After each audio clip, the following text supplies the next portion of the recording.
is Mark Gunn Media. Hit it!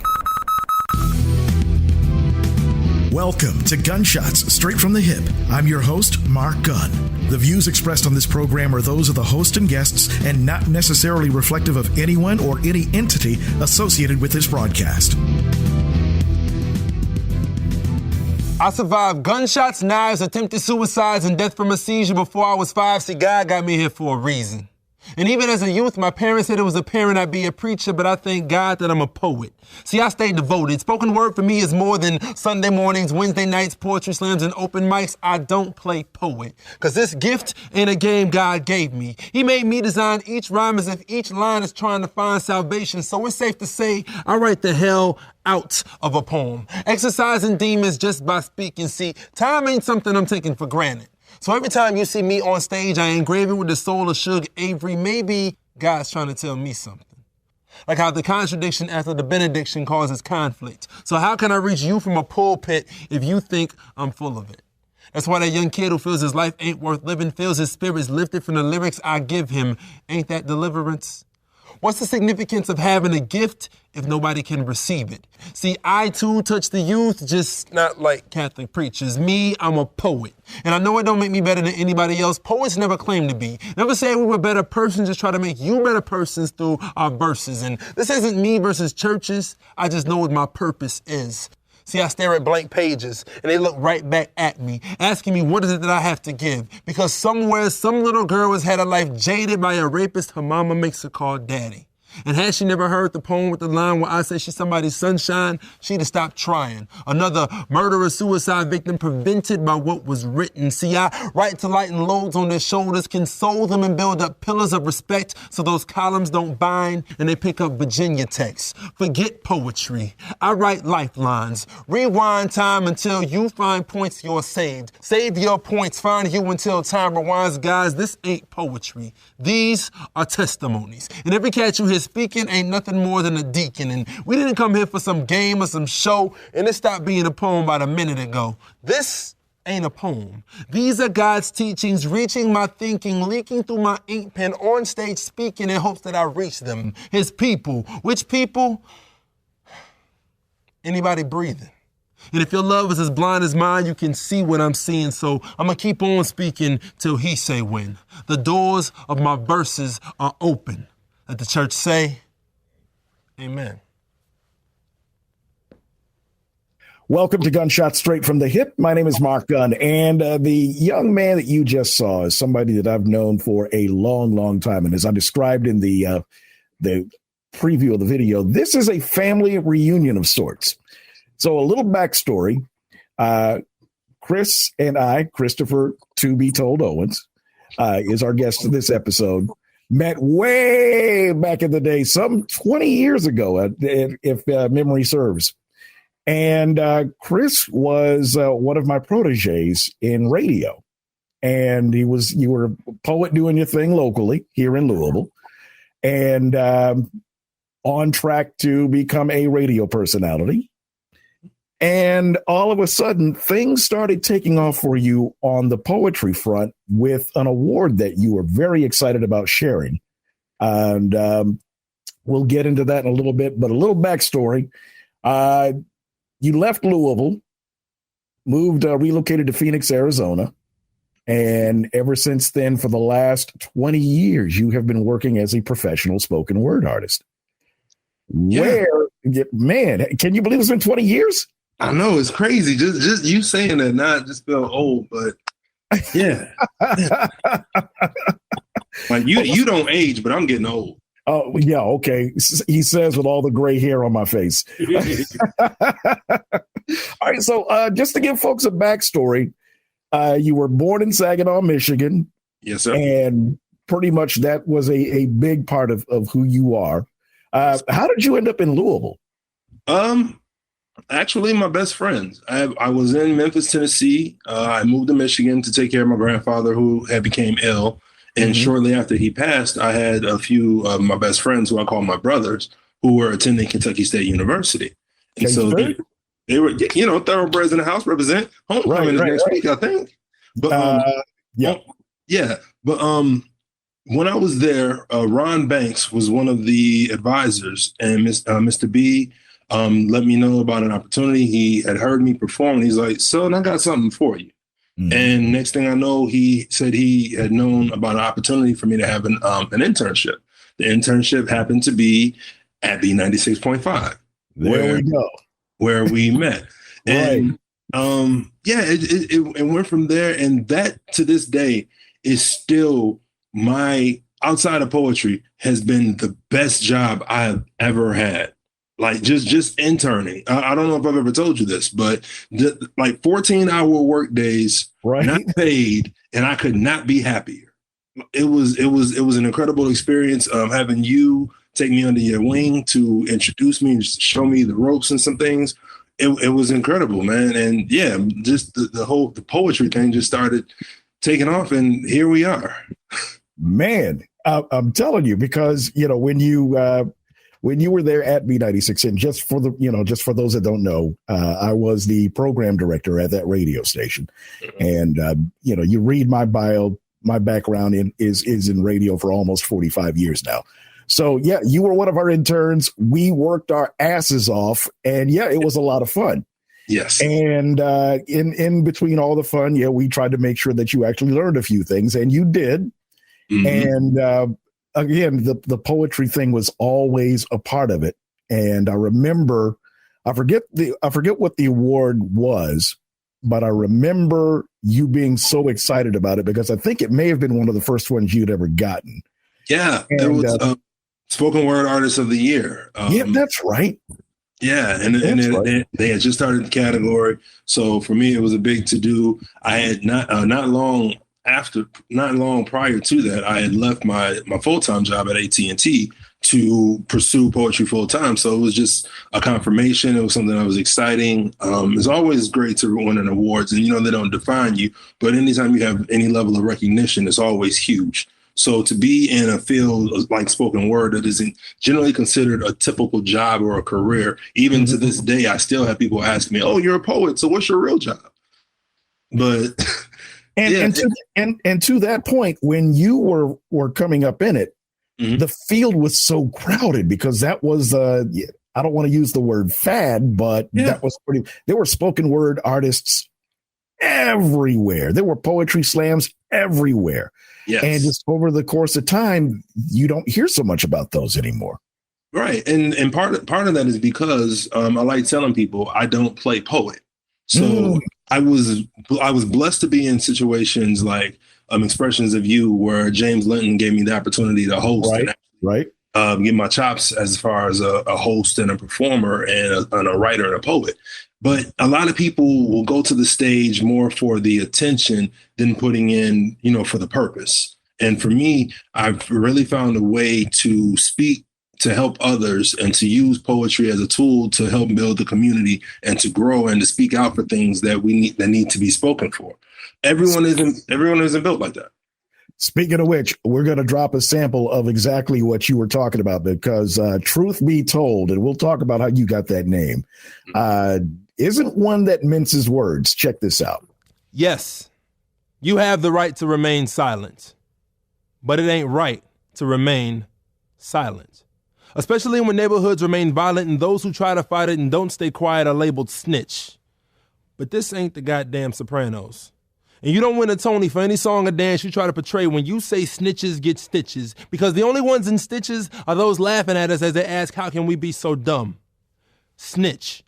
No matter how you spell it, silence nowadays is taking communities hostage. And this nonsense, this quasi-mafioso garbage has become the concept our kids have grown fond of. So how do I remain silent when violence invades our nights and days, preys in our minds and stays inside of our souls and decays? And nowadays, I question the source of this vibe. Bragging about holding magazines, yet too blind to read the issues. Acting all XXL while leaving the streets with that small, sad song, the one whose soundtrack is a gun clap, serenaded by sirens and distraught mothers crying, ending in the final breath of one young soul dying.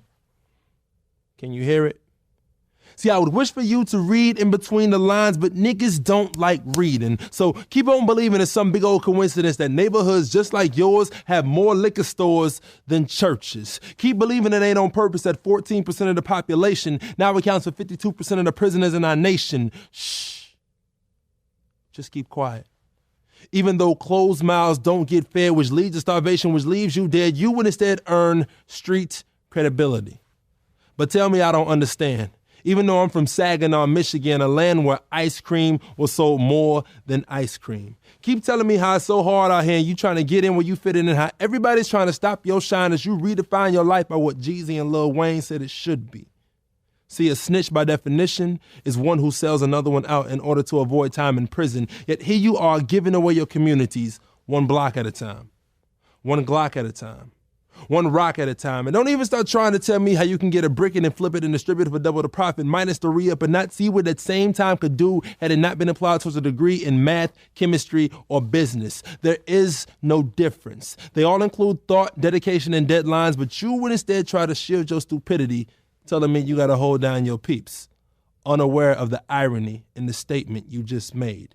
See, you don't want me to tell you the truth because you already know it. And speaking about something like this brings life to something that a bullet can't kill. Your life ain't worth living if there's nothing to die for. That is what I write for. So maybe if you tried more to change your living, you wouldn't transfix your position into calling other people snitches. Those of us who work hard for a living instead of living off that hard and that work. And it hurts that your worth ain't dirt as you search for places where crack is sold and cracks in souls make those supposed growth ain't an option. You need to stop, man. Because if you've been listening, we know by now who the real trick is that's snitching. But better yet, let me flip it this way to you. If niggas knew niggas weren't niggas, what would niggas do?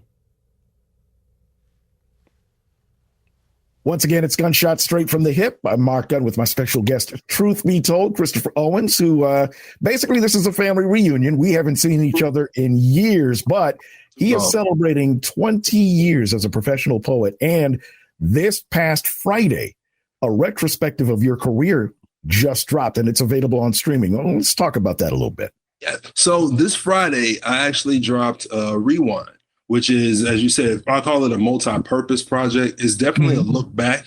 It starts at the days at Expressions of You and poems that I did from that time. Gives audiences also a chance to experience a live show if they've never seen me in person. And in addition to that, my last project that I released, Oxymoron Nicotine Neverland, was released in 2015. So I've had poems that I've performed and newer pieces that are on there as well. So you get a little bit of fan favorites, you get new pieces previously unreleased, and you get the experience of a live show.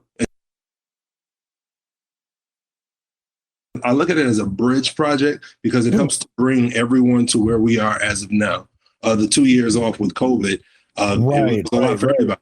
A lot of changes that had happened, especially for me. So I'm excited to get this project out, not only to share what I've gone through already, but to get to what's to come, because there is more to come. All right, and still to go back, so we got to talk about how did you get the name Truth Be Told? You know what? Actually, my name started, I don't know if you remember this, but when I was interning, my nickname was GQ. Yeah, I remember that. So as I began performing, I hosted under the name GQ. And then there was an elder who was at Expressions. I honestly don't even remember his name, but I always speak of him. And he would just start calling me Truth out of the blue. I never chose my name. He gave it to me. And, one day he told me that, he said, I'll call you Truth because you have a responsibility. And when you get up there, you talk the truth, but you had to make sure you keep speaking that truth. Make sure that truth is being told. And there came Truth Be Told. So from the rest is history, as they say. All right. So as the evolution of Truth Be Told continued, you left Louisville. What was next? Phoenix. There was a lot of opportunity. I was at a point in my life where I had a lot going on, personal relationship struggles and issues, co-parenting issues. And unfortunately, Louisville, the city that I love so much, as you were saying earlier, as you alluded to, the poetry scene faded. So there was nothing really to, as far as maintaining. I had to, by this time, I was already traveling and performing throughout the Midwest. And I was actually seen on Twitter by a group called Urban AZ. And they decided to fly me out to open for Lauryn Hill. And that experience out there allowed me to see just so much. And there was a building and a thriving environment. It was a city that was putting money into the arts. And I really felt at home. And I didn't want to leave Louisville, but I knew that this was my purpose and what I had to move for. And everyone, I had a lot of people that called me crazy at the time, foolish even. And it was just something that needed to be done. And the progression moving forward has been incredible ever since. And I'm grateful for it. And, and this is about, having stepped out on faith. And during your time there in Phoenix, you were able to get involved in quite a few, have your fingers in quite a few pies as it relates to not only what was happening politically, but there were also some social movements that you got involved in. And there was a campaign that you started with the Phoenix women's basketball team, the NBA team, right? Yeah. So I've always been a big fan of women's basketball. My father was a basketball coach growing up. He coached myself and my sister. So every time I've watched basketball my entire life, it's just been basketball. It's not men's basketball or women's basketball. And so when I came to Phoenix, it was the first city I'd ever lived in that had a professional women's team. Used to go to the games all the time. And the Phoenix Mercury X Factor, which is what they call their fan base, that X Factor is truly an X Factor. They have more people attending their games than a lot of NBA games, to be honest. The fans are really passionate, and it's a high level of basketball. Like, if you've ever had the pleasure of watching a game or attending a game, it's not just going, oh, they're women, so we should support. No, they're good. They've earned this. This isn't a handout. We need to support them. I learned to use my voice for other platforms. So when I saw that this was a thing, I talked to the team and we worked out a deal where, with my company, Culture PHX, we were able to purchase out the upper level of the entire arena. And so we were able to take, the first time we did it, we were able to take 54 girls youth groups and their families to the games, as long as, in addition to another 2,700 people from the community. This time to honor Brittany Griner and to bring attention to her wrongful detention, which is now, I believe, 229 days. Yes. We wanted to take 42 youth groups, churches, group homes, and just still continue the same thing, continue to support the team, continue to get the word out, continue to let the team know that we were supporting them, because in spite of not having Brittany Griner, who's one of the best players of all time in the WNBA, they were riddled with injuries this season and still made the playoffs. So it was I wanted to have an event as a celebration of the team, in addition to making sure that people are aware of what's going on. And I knew the spectacle of buying out half an arena will grab attention. And the focus was to use that attention and put it where it needed to be, on Brittany Griner. And speaking of women's issues, one of the things that you also was able to do, and I was very proud of this campaign, Procter & Gamble and Dove launched a campaign a few years ago as a means of putting the spotlight on women, body image, and beauty issues. And you actually were recruited to do a poem for that campaign. How did that come about? It's still kind of wild to think about it. I was just recording and, performing particular poems at the time. And someone from Dove caught wind of what I did. And they were like, this is perfect for our program. We want to use this. And I was like, sure, why not? We need to get the word out. And I was blessed because I was able to learn a lot from them. At the time that we did the campaign, which was 2015, 1 in 20 women would use the word beautiful to describe themselves. The other 19 would use anything else, but the word, just calling themselves, saying I am beautiful, was something that was rare. So I wanted to not only use a poem that highlighted women's beauty inside and out, but also have women on the poem saying I am beautiful in multiple languages, showing how proud they are of themselves, and just make it a normal thing, just to just to embrace your dopeness. So it was really a great experience. I look forward to doing something like that again, but it was an honor. It truly was. She confused me. Had me looking like you would look if St. Peter said your name wasn't on the list after you perished. I kept staring. She said nobody ever called me that before. And it's confusing to me explaining to a tree that she's a tree until I understood that all seeds need water and see fathers need to tell this to their daughters more often. All I said was, baby, you're beautiful. Ladies, you don't do usual.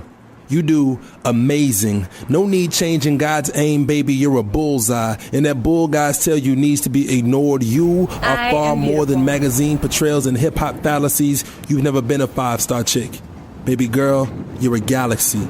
And asking me what your worth is worthless. So you're that Proverbs 31 type chick. Read the fine print. It says your purpose is on purpose, but too often a disservice you've been served. Self-esteem assassinated, placed in coffins as we dance alongside it in a New Orleans style rhythm. See, I like you. I am beautiful. Early morning natural. Go ahead and rock your bonnet and pajama bottoms, baby. Makeup don't make you. Contrary to what Maybelline may believe, Victoria's biggest secret was making you think you needed her in the first place. Magazines don't get the picture. So stop looking at theirs to find your description.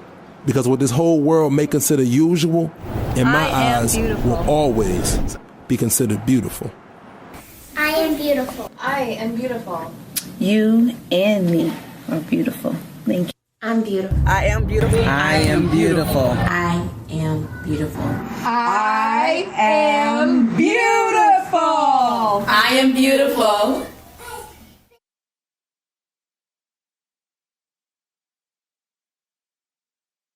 It's Gunshots Straight from the Hip. My special guest is Chris Toothbry Told Owens, who is celebrating his 20th year as a professional spoken word artist, relocating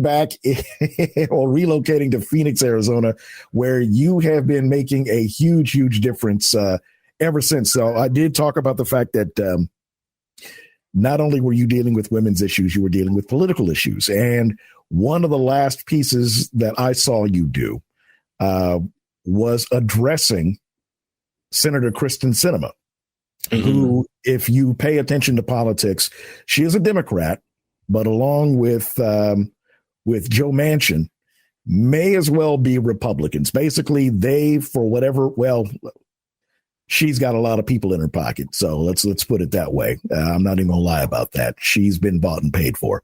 That's exactly. You did a piece that addressed her specifically, and I remember you telling me about it, that you were getting it ready. How were you approached to do that? I was reached out that someone from the NAACP. Actually, no, I'm sorry, forgive me. Alejandro Chavez, Cesar Chavez's grandson, reached out. Wow. Okay. And let me know what was going on. There was a voting rights event that was going on. I'm actually hosting an event later on today as well. But it was making sure that we address to the community the importance of voting. And I've always been the kid. I watch politics like people watch ESPN. It's important to me to know what's going on and who representatives are. And as you were saying, poetry has allowed me to navigate through different arenas, which I'm blessed for, because I've been able to bring the same message that I had at the open mics at Expressions to Congress, to state Congress. And it's been an amazing thing. And it was just one of those things where we needed to make sure people knew what time it is, for lack of a better term. I like being an artist because times like this through our society is our responsibility to make sure that we grab America's attention. And so with Lift Every Voice, the poem that you're talking about, which is actually the first single off of my next EP, which will be the single will be out next week. Okay. And just because of the time that we're in, I can't wait for marketing purposes. It's important to have a message. And just like with that poem, it was important to get the message out, get the word out, let people know what's going on, and let these state representatives know that we are paying attention to them. What do you call a democracy that doesn't protect its citizens' right to vote? You call it what it is. You call it broken. Last summer, Derek Chauvin had his knee on George Floyd's neck. Breonna Taylor was murdered where she slept. We voted.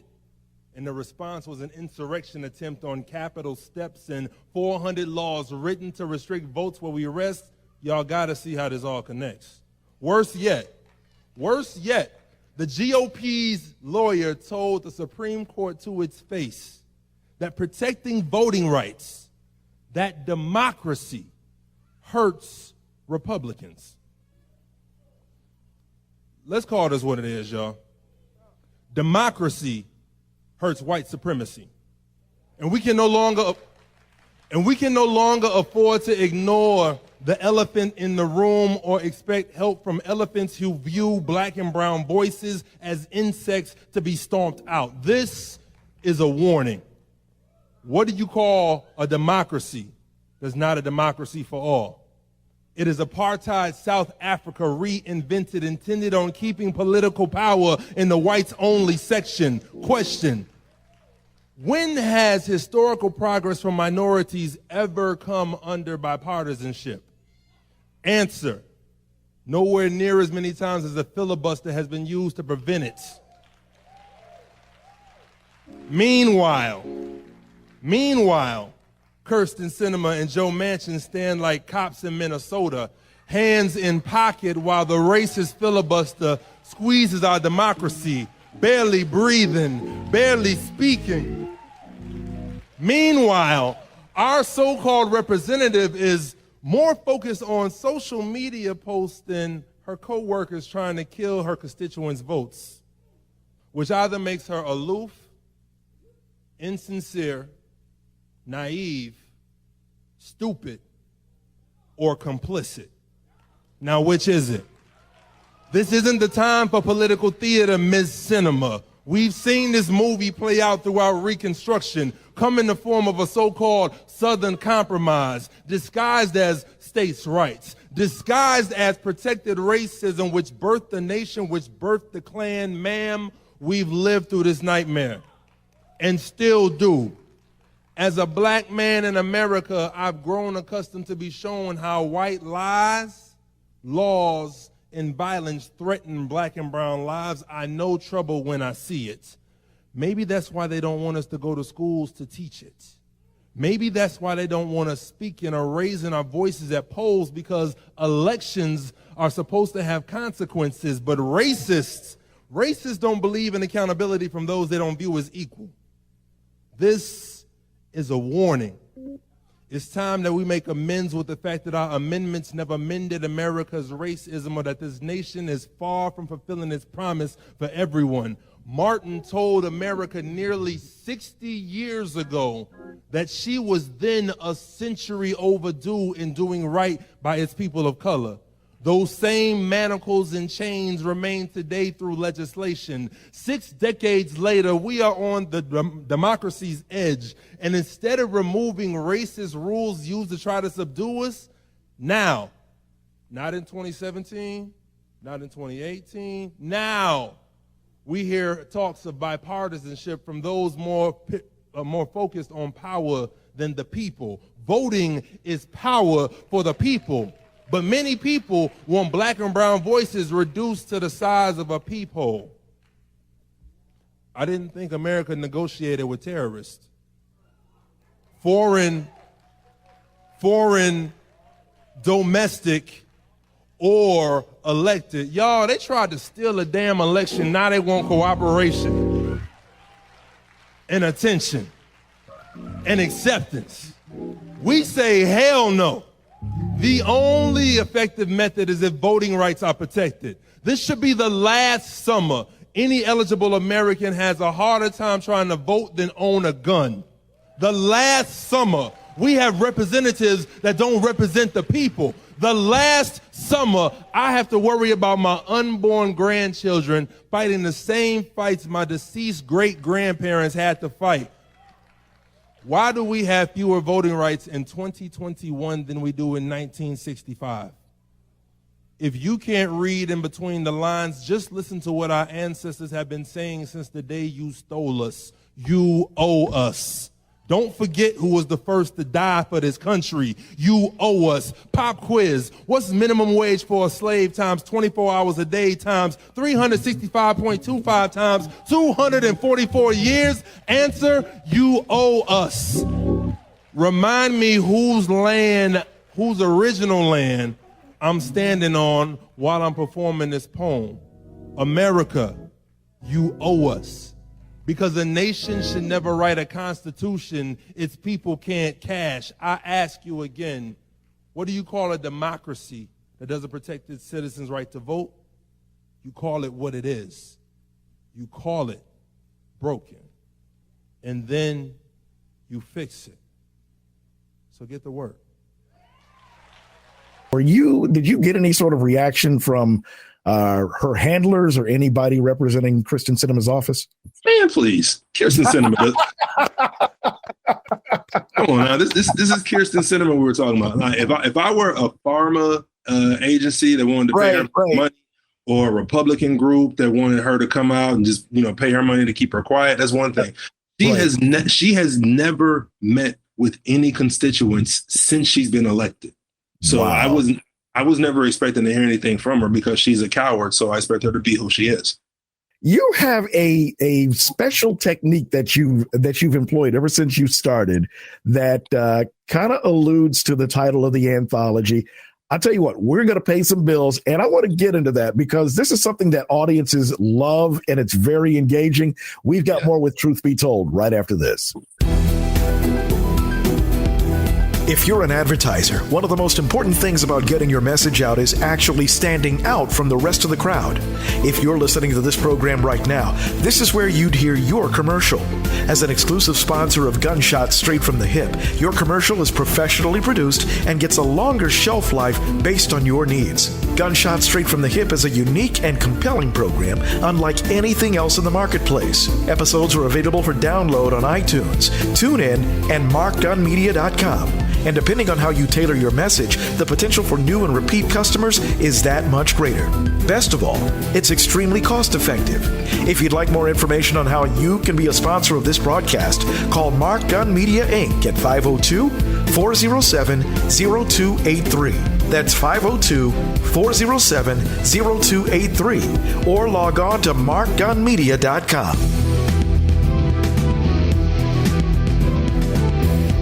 For downloads of this and past episodes and information about all the multimedia services we offer, log on to our website at www.markgunmedia.com.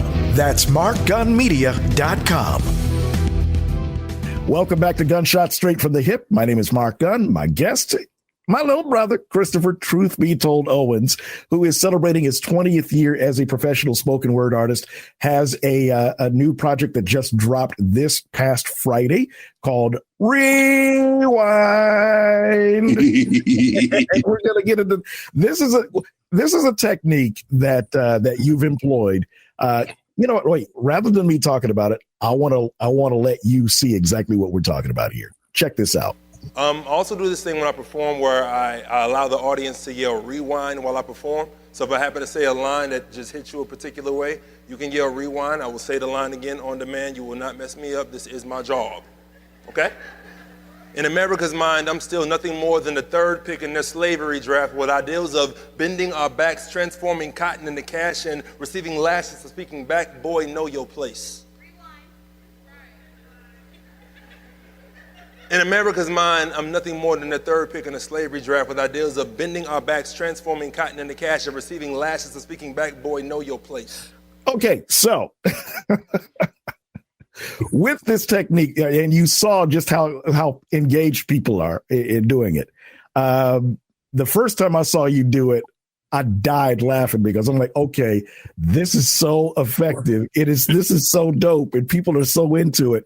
How did that come to be? That is a technique that it's kind of like Michael Jackson in the moonwalk. MJ didn't do it, but he's known for it. Right. And when I started performing, particularly outside of the state, my home state of Michigan, a lot of the artists, it was just the thing to do. It was a way to not only make sure that you knew your poems inside and out. It was like a next level method of memorizing, because you're not just memorizing the poem, you're actually talking to an audience, you're engaging. For example, if we're talking right now, I say something that you can't hear, you say, excuse me, can you say it again? I can repeat myself. I can repeat myself because I know what I'm saying. I'm not just moving through the piece. Again, I don't play poet. So if you want to have if you want to have a piece of art and you want to have a conversation with people, you open up an opportunity for them to be a part of it as well. And then it also in turn makes them pay more attention to it. It helps if you're good at what you're doing too. But Exactly. And you know what? Just kind of a shameless self-promotional type of deal. out of all of my kids, and I call my proteges my kids because there's so many of them. Wait, that didn't sound right. But anyway. No. For protege kids, yes. This isn't Herschel Walker. You're fine. Exactly. Every one of them are excelling at what it is that they do. We've got a lot of them that are still in the business. They're programming different radio stations across the country, or they're in media related fields. And, Chris, like I said, has always been one of my best and brightest students because he's taken what he's learned in the media world and has applied that discipline to what you do as a spoken word artist. We were never meant to bend voluntarily, only forcibly onto ships or to someone else's will. In America's mind, I'm still nothing more than the third pick in their slavery draft with ideals of bending our backs, transforming cotton into cash, and receiving lashes for speaking back. Boy, know your place. In America's mind, I'm nothing more than the third pick in the slavery draft with ideals of bending our backs, transforming cotton into cash, and receiving lashes for speaking back. Boy, know your place. Learn what race is. Understand your race should only come first in races. You had no plan for me after slavery. Made me criminal just for breathing. Created game. Deconstructed Reconstruction era to give white folk broke like us something to lose. Choose between skin privilege or persecution. Keep game moving along. Rewrite rules, force us to be the only ones to adhere to them. Make us eat Jim's Crow until it becomes our best friend. Make us sit in back of bus, call us outcasts, cast out over 3,000 pieces of bent and broken strange fruit throughout your stolen country. Your stolen country. I only got 5 minutes, I gotta be careful. Come see who the big boys really are. Give boys guns and badges to badger us. Keep cops closer to young black boys than their own father. Make message clear to them that patrol lights on the wrong night might mean the end of them. Feed fear into them. Infect them with viral killings on Facebook live feeds like IVs. Keep game moving along. Call society post-racial to race away from our reality. Let your schools waste away so that kids in math class can't understand, pay attention, how 53% of white women subtracted 8 years of progress by thinking 45 was this country's solution. Let him do worse than worst stereotypes of Obama. Turn White House into Jerry Springer. Let his baby mama call out new foreign chick in front of American audience like a reality show. Let reality show you that fake stereotypes about blacks don't match real life with this dude, but don't call him out because he looks like you. Ignore a decades-long war on drugs. Call us thugs, but call heroin addicts opioid victims because they look like you. Ignore a decades-long war on drugs. Call us thugs, yet call heroin addicts opioid victims because they look like you. Play anthem. Francis Scott's Songs in the Key of White. Force so-called free men to stand for soundtrack to their own Holocaust. Cost them sponsors if they talk.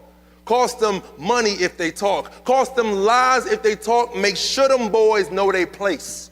Place journalists, what up Jamel Hill? Place journalists to higher standards than so-called commanders-in-chief. Demand we speak only when you tell us to. Call my black women sassy or opinionated for taking a position other than missionary or doggy style.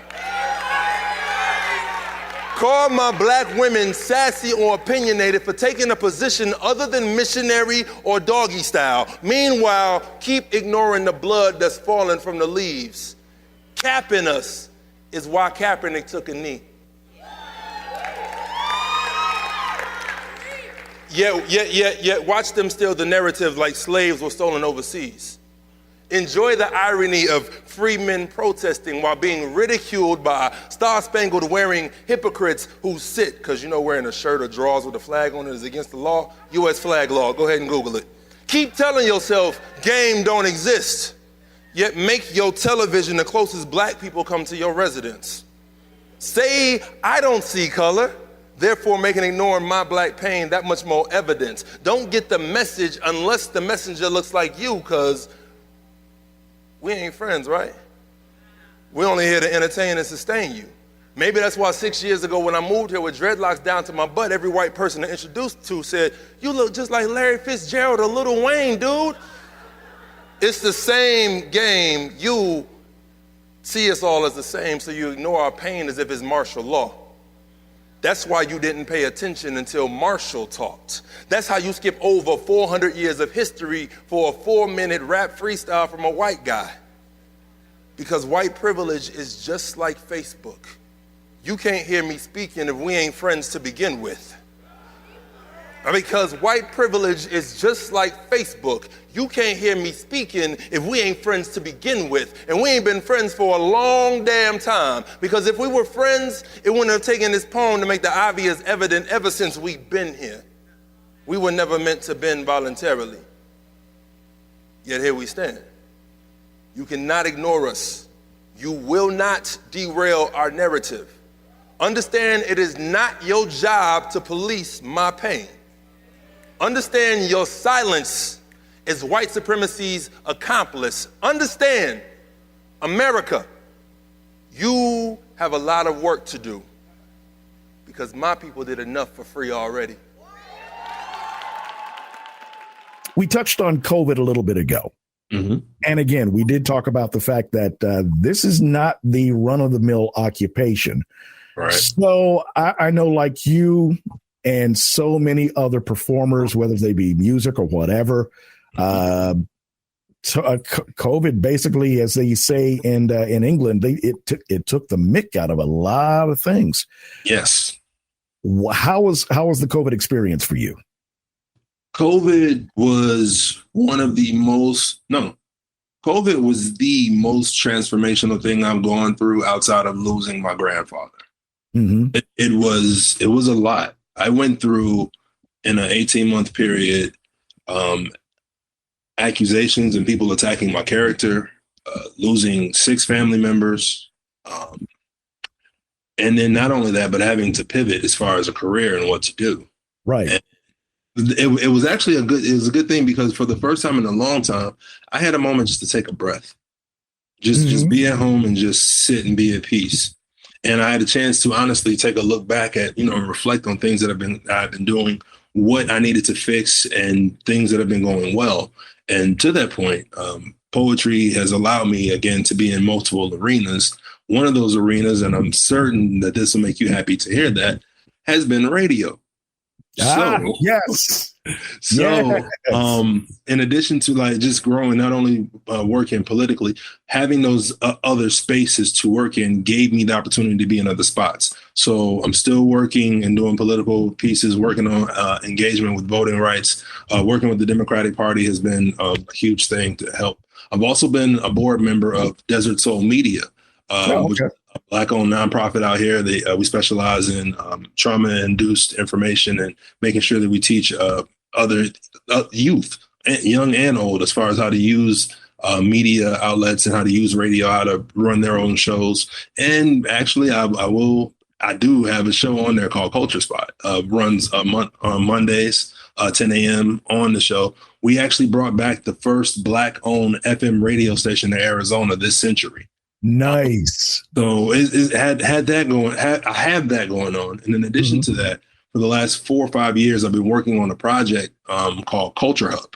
I've wanted a brick and mortar building where we could have opportunities to help others. And so during this time with COVID, I had a lot of time to work on other things, like the construction game has really picked up, especially in Arizona. It's a city in Phoenix, a city that's growing very, very fast, to the point where we've actually become one of the top 5 cities in the country since I've lived here. And so you see things popping up all over the place. And so I have a building in this historically Black area known as East Lake Park. And coming in 2023, we're also going to have a co-working space. I have an open mic that I'll host there, but we'll have other events that are going on, community targeted and community focused events, and use that space the same way that I've been using my art to help others and just magnify the impact that we can have. And you're seeing a lot of these types of spaces open up, communicative work environments where people can come in, hone their craft, conduct their business, and they're not tied to a contract, or they're not tied to a lease or everything, and you're providing that type of atmosphere in order for them to be able to do the work that they do. Right. And in addition to that, to pivot a little bit in between all of this, you settled down, my man. Yes. And that's, if anything, that's probably one of the best. That's been one of the best things that's happened to me. Mm-hmm. I've always wanted to be settled, but to be settled and have peace is a whole different story. And so, I became a father. That's been my focus. Gabriel has been my focus and my target. He's actually helped with that adjustment that I was talking about. As you know, just to get personal for a minute, being out here has kept me away. Well, that and other attributes to it have severed something that I didn't realize was that important as far as a daily activity. And a lot of times, as you know, single fathers, that's not something we get to talk about. We're just the villain. No matter what happens, you just need to do this. Right.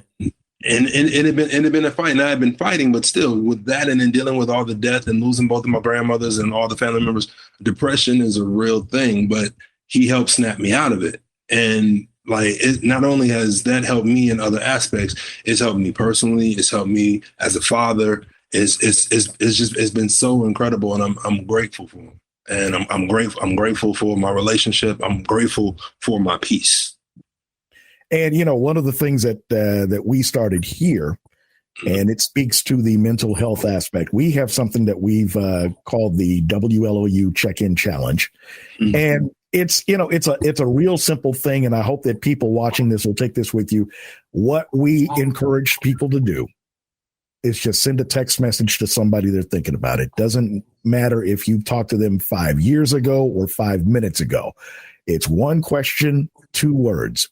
You good? That's all there is to it. What it does, and I've done more research about this, is one, they feel good because somebody is thinking about them. And then the person sending the text message or doing the checking, there's also a benefit there called the helper's high. It is a release of endorphins that a person gets whenever, they feel good about doing something for somebody else. So that's a small component.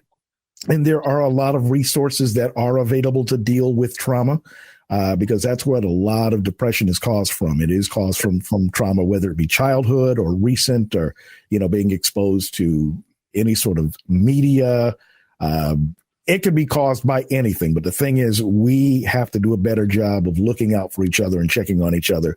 And we can't always rely on our family members that are, those that are around us. They can inspire us to greatness, but they should not be responsible for our well-being, to the point to where you're going to look to them for your total holistic mental health. Right. So yeah, I get it with Gabriel. I know when my son William was that young. Oh yeah, he's definitely my piece. And now that he's made me a grandfather, with my grandson Prince, it's the same thing all over again, and I see him deriving the same benefits. So I can definitely relate on a couple of different generations. So with Culture Hub, this is launching in 2023. Yes, sir.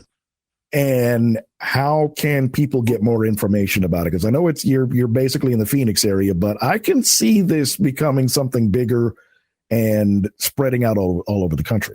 That's exactly the plan. I'm not bashful or shy in saying it. I want to bring a Culture Hub back to Louisville. So just letting you know now. You can visit culturehubphx.com, and you can sign up now. We have legacy memberships that people are able to sign up for less than half price of what it typically would be to use the space. I'm excited for what this can be, because having those centers where you can mix creatives and entrepreneurs and just have those resources. And that's the main thing for many people. They just need the resources. They have the talent. They have the ability. They have the work ethic. They just need the help. And a lot of people are afraid to even ask for help. But if you have a space that you're comfortable in coming into, and having those spaces where you don't have to hide who you are, right, to move forward and to grow in your craft or your business, and to understand that everybody is in competition. To your point earlier, this time that we're in and dealing with COVID has made a lot of people realize how important it is to be more gentle. And I understand that, there's people out there that are garbage individuals and, whatever, racist going racist. But for people who want to actually grow and build, people are out there. And if you create those spaces where people can comfortably be there, it changes everything. So Culture Hub's concept is to do that, to grow, to help other artists. I want to do the same thing for other artists that James Linton did for me. I want to do the same thing that for other artists that you did for me. Everyone who I've had who has either gave me an opportunity or who mentored me, that their love and their respect is being embodied in Culture Hub to help the community. And then, like I said, once this is successful and off the ground, 2024, looking to build more. Beautiful, beautiful. Now let's talk performing again. Now that things are opening back up, right. And you're starting to hit spots there in Phoenix again. Any chances of getting out on some sort of a national tour? Oh, it's definitely coming. That will definitely be 2023. Even with everything else that's going on. I'm working currently on a set of EPs that I plan to release in the future. The series is entitled, they'll call it CRT. But you have basically different topic-based events. The first one was actually recorded on August 28th, and the EP is called 828. As you know, that August 28th is a very significant date, particularly to Black men. It's the date that MLK's I Have a Dream speech was delivered. It's the day that Emmett, and it's the day that we lost Chadwick. Right. And so to be able to speak on those while, and that's basically the subject matter of that set. With spoken word, again, and being such an unusual occupation to have professionally. Right. And this being your 20th year of being able to do this, what has been and this is such a cliche question, what has been the secret to your longevity as a spoken word artist? Consistency. Is really, really simple. And the reason a cliche is because, usually it's true. But everyone I feel like a lot of people ask that question in order to find something different. But generally, the answer is the same. If you are consistent with what you do, you don't even have to be great at it. But if you are consistent, you will naturally get better at it and just showing up, treating people with respect. Like if something is your purpose and you find something that you enjoy doing, you're going to continue to do it. You're going to work at it. So it's the reason why I didn't work out in the corporate world. I've worked longer for myself than I did in the corporate world because just some stupid stuff you can't, you don't want to have to deal with. And you want to follow. Right. If you want to follow what you're doing, if you put the work in, you can make it happen. You have to be able to find resources, find other people who are doing it. Understand everyone isn't your competition, but everybody for damn sure is not your friend. Amen. And then just move, like appreciate those who genuinely appreciate you and not for transactional purposes. Like if you treat what you're doing like a business and you put the work in, you'll be amazed at what happens. You may have highs and you may have lows, but I've been able to, like you said, this is the first time, and actually 20 years for me, just to be fair, 20 years for me will be March. Wow, man. I've been writing since 2001. The first time I performed in Louisville was March 15th, 2003. And I left my job to only do this in 2010. But yeah, 20 years will be 2023. Oh, okay. So yeah, we're right on that point. And it's just been so much, just looking through everything, having a support system, doing the work, whether it's at Expressions or whether I was at K-State or whether I was out here hosting One Mic Stand or whatever events that you're doing, interviews. Be consistent, show up, do the work, enjoy what you're doing. Understand that it's not just about you, what you're doing. And I think if you come from that position of service, the rest will handle itself. Man, and speaking of the retrospective, how can folks get a hold of it? Oh, you can download Rewind on any major streaming platform. Feel free to also visit truth_be_told.net. You can see my website. Download it from there as well. There you go. So if you want some really, really thought-provoking, funny, sometimes it may piss you off depending on what piece you're listening to. If you want spoken word that evokes emotion, plain and simple, you got to check out my man, Truth Be Told. I'm telling you. Like I said, family and we try to keep up with each other. Real world, real life gets in the way. Yeah. But anytime that we get to talk, whether it's a brief conversation on the phone, I can hear that smile in your voice. And that is a beautiful thing. And I'm, brother, I am just so proud of you. I've always been proud of you, and you know that. So it still means the world to hear. I'm proud. I'm sorry for interrupting, but I'm proud of you. You have been amazing. You have helped so many individuals, myself as well. We cannot thank you enough. So the only thing that we can do is be for others what you've been for us. So thank you for showing me that. And thank you just for being Mark Gunn. Just, bro, you are amazing, and I'm grateful for you. Yeah, the feeling is mutual. Trust me. Once again, let's give everybody your socials one more time so they know where to find you. They know where to download the retrospective, and definitely we're going to keep in touch as you get the career hub, the creative hub up and running. Absolutely. So if you're on Instagram, just at Truth Be Told, Twitter, Truth Be Told Poet. Not really on Facebook too much, but you can go on the Truth Be Told page. I do check in on that. And just truthbetold.net is one of the best ways to catch me. You can send out a message. We have actually different packages that you can get, where you get notebooks, T-shirts, the whole nine. Check it out. It's definitely worth it. And I promise you won't be disappointed. All right. Once again, this is Gunshot Straight from the Hip. My special guest, my brother, Truth Be Told. Be on the lookout for more from Phoenix, Arizona, and we will see you on the next episode. This is Mark Gunn Media. Hit it!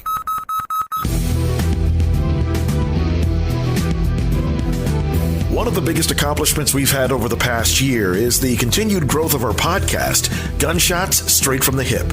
If you haven't heard it, you can check it out now on our website at markgunmedia.com or on iTunes, iHeartRadio, Spotify, Google Podcasts, or the TuneIn Radio app.